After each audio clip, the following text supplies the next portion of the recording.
Hola, hola a todos, bienvenidos a otra cápsula de fisiología. Esta vez abordaremos el sistema respiratorio en cuanto a su fisiología y evaluación del sistema. Como habíamos hablado en la clase anterior, mencionamos cómo la sangre se distribuye en elementos esenciales. Ahora vamos a entender cómo se obtienen y eliminan los gases fundamentales que hacen posible este transporte. Para el tecnólogo médico es importante porque sirve para el diagnóstico y seguimiento de una gran cantidad de patologías. Yendo directo al tema, la fisiología y evaluación del sistema respiratorio es relevante porque permiten comprender cómo el cuerpo realiza el intercambio de oxígeno y del dióxido de carbono con el ambiente. Pero no solo eso, porque este intercambio no es solo para respirar o ventilar, es esencial para mantener el equilibrio ácido-base del organismo, responder a las demandas metabólicas. Es por eso que su estudio capacita para identificar alteraciones respiratorias, interpretar pruebas diagnósticas que son bastante clave como la espirometría o gasometría, guiar decisiones clínicas que sean acertadas y la prevención y diagnóstico de enfermedades como asma, EPOC, enfermedad pulmonar obstructiva crónica o neumonía. Estructuralmente el sistema respiratorio se clasifica en vías respiratorias y estructuras pulmonares. Las vías respiratorias son los conductos por donde ingresa y egresa el aire. Las dividimos en altas, que son bien relevantes para otorrino, que es la nariz, la cavidad nasal, la faringe, la laringe. Y las bajas, la tráquea, bronquios, bronquiolos. Y las estructuras pulmonares, por otro lado, son donde ocurre el intercambio gaseoso. Incluyen los pulmones, que albergan bronquios, bronquiolos y lo más importante, los alveolos. Los alveolos son estas pequeñas estructuras que tienen forma de saco y están rodeados por capilares, donde ocurre la difusión de gases entre el aire y la sangre. Los pulmones están bien protegidos porque tienen unas pleuras, y son dos, la pleura visceral y la pleura parietal, que son unas membranas de mesotelio en realidad, que son cerosas que recubren los pulmones. En cuanto a las funciones del sistema respiratorio, estas van más allá del simple intercambio de gases. La ventilación es un proceso de entrada y salida de aire en los pulmones. El intercambio gaseoso es el intercambio de oxígeno y CO2 ya a nivel alveolar. Pero también participa en la regulación de pH sanguíneo, controlando los niveles de CO2. ¿Por qué? Porque cumple una función de protección. Filtra, humedece y calienta el aire. Y gracias al paso por las cuerdas vocales en la laringe, se permite hablar, ¿cierto? La fonación, la producción de sonido. Ya yéndonos directamente a la fisiología de la respiración, el primer aspecto es la ventilación pulmonar, que es el movimiento de aire. Esto se logra gracias a la acción coordinada de músculos respiratorios. Y también, imprescindible no nombrarlas, las diferencias de presión. La inspiración es un proceso activo. El diafragma se contrae y desciende. Los músculos intercostales externos, que es los que están entre costillas, se contraen y elevan la caja torácica. ¿Por qué es importante esto? Porque al hacer este ejercicio, que es ya innato, aumenta el volumen de la cavidad respiratoria, o sea, cavidad torácica, y por ende los pulmones crean una presión intrapulmonar que es menor que una presión negativa y es menor que la presión atmosférica. Entonces, como por la ley de Boyle, todas esas leyes físicas, el aire pasa de donde está mayor presión a menor presión y hace que el aire entre y fluya hacia adentro. La expiración en reposo generalmente es pasiva, no requiere que nosotros contraigamos un músculo.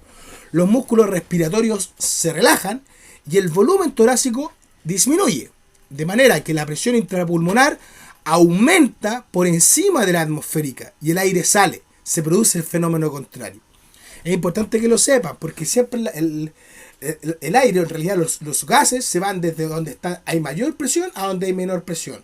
Entonces, al entrar, la presión negativa, cuando uno inspira, hace que el aire entre. Y cuando expira, hace que el aire salga y con las presiones a la inversa. Espero que se haya quedado claro. Cualquier duda me pueden preguntar. Entonces, presiones como la intrapleural, siempre negativa. Y eso es importante porque la presión en las pleuras tiene que mantener los pulmones expandidos.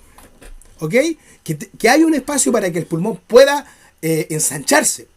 Entonces, el intercambio de gases, que es la esencia de la respiración externa, ocurre por difusión simple a través de la membrana, que se llama membrana alveolo capilar, entre el alveolo y el capilar sanguíneo, y esto en los pulmones, donde el oxígeno del aire alveolar, es que en realidad es oxígeno molecular O2, difunde hacia la sangre en los capilares pulmonares, mientras que el CO2 de la sangre difunde hacia los alveolos para ser exhalados. En los tejidos, el oxígeno se libera de la sangre y difunde a las células. Y el CO2 producido por el metabolismo celular, que seguramente vieron con el profe Esteban en bioquímica, difunde hacia los tejidos para ser transportado de regreso a los pulmones. Ahora, el transporte de estos gases en la sangre es igual de importante. El oxígeno se transporta principalmente unido a la hemoglobina dentro de los eritrocitos, aproximadamente un 98%. Una pequeña porción de esto va disuelta en el plasma. La afinidad de la hemoglobina por el oxígeno se ve por la curva de disociación de oxígeno-hemoglobina, que está involucrada con factores como pH, la temperatura. Eso también lo debieron haber visto en las ecuaciones de Henderson-Hasselbalch. Bueno, sigamos, vamos a llegar ahí. El dióxido de carbono se transporta de tres formas: disuelto directamente en el plasma, 10%, unido a la hemoglobina, 20%, pero la mayor parte, aproximadamente el 70%, se transporta como bicarbonato. Eso es relevante y pregunta de prueba. No se transporta unida a hemoglobina, no disuelto en el plasma, sino como bicarbonato. Esta conversión a bicarbonato es importante. ¿Por qué? Porque actúa como amortiguador del pH sanguíneo. Ahora vamos a hablar de otros términos. La perfusión pulmonar refiere al flujo de sangre que llega a los capilares pulmonares para el intercambio de gases.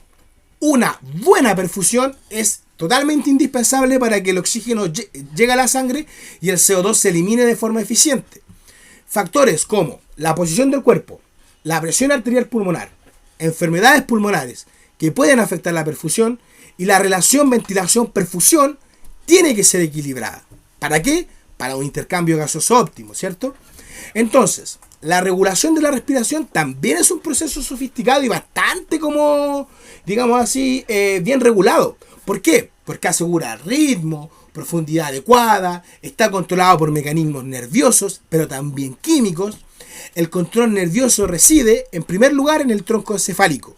Específicamente, lo verán en neuroanatomía los que suframos ahí, el bulbo raquídeo, la protuberancia. Y estos generan el ritmo respiratorio básico y también lo modulan. Los quimiorreceptores son sensores que son muy, muy clave. Son las centrales de estos quimiorreceptores en el bulbo responden principalmente a cambios en el CO2 arterial. En el CO2, ya eso tienen que tenerlo claro. Y a través del pH, ¿de quién? Del líquido cefalorraquídeo. Mientras que los periféricos están en los cuerpos carotídeos o aórticos, que son glomus carotídeos, y son estos vasoreceptores, pero son sensibles a bajas concentraciones de oxígeno, lo que se llama hipoxemia, y también a la acidosis metabólica. Entonces, otros factores como estímulos mecánicos, factores que ya son corticales, voluntarios, emociones, y también los fármacos influyen sobre esta regulación. ¿Cuándo?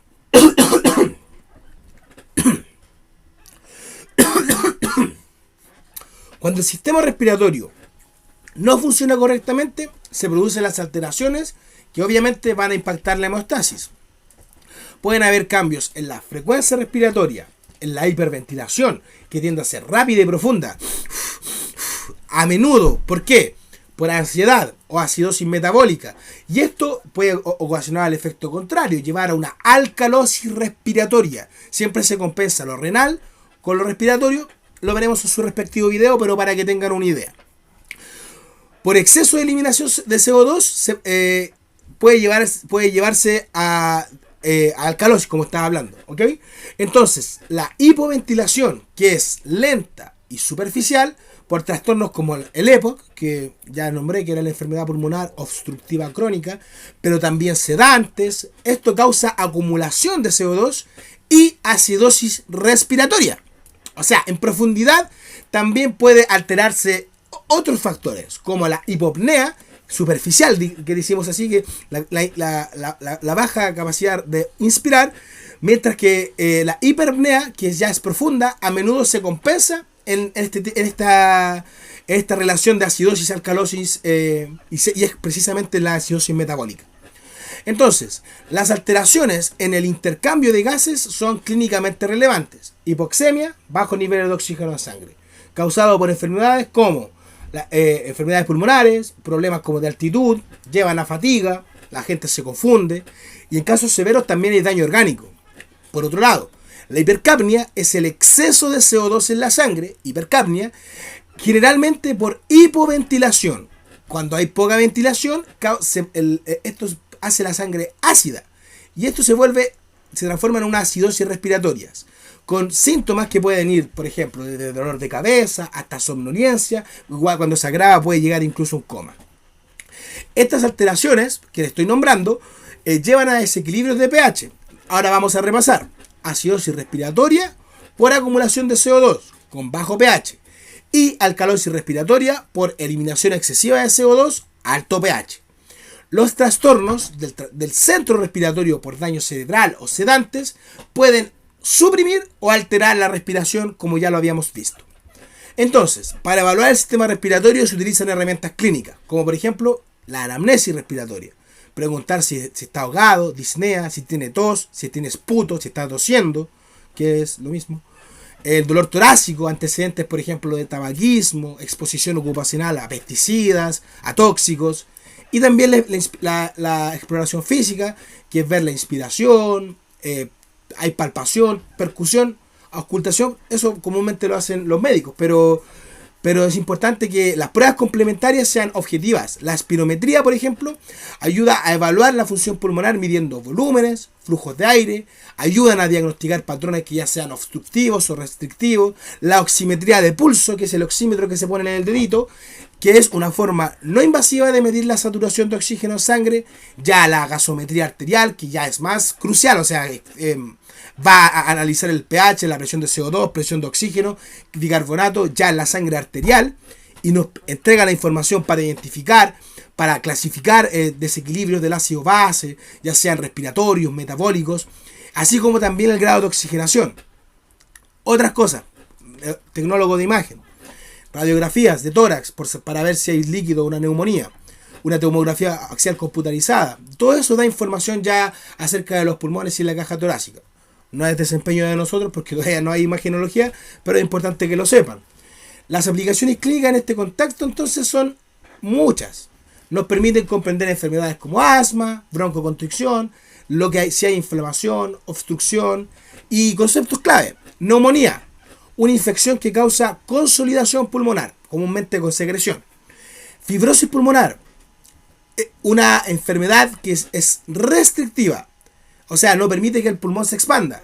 O el neumotórax, que ya es bastante más complejo, que es presencia de aire en el espacio pleural. Recuerden que aquí tiene que haber un equilibrio. Si hay una entrada de aire, hay un cambio de presión, no va a haber, por el mismo fenómeno, no va a entrar el aire como corresponde. Por eso es que los neumotórax son tan complejos.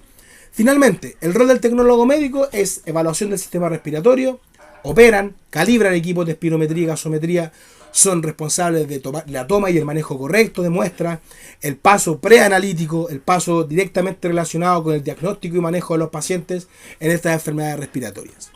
Recordando consejitos de estudio, vean varias veces el video si es necesario, procesen la información, no solo la memoricen, planifiquen, repasen constantemente, si pueden estudiar en grupos, compartir, son pequeños consejos.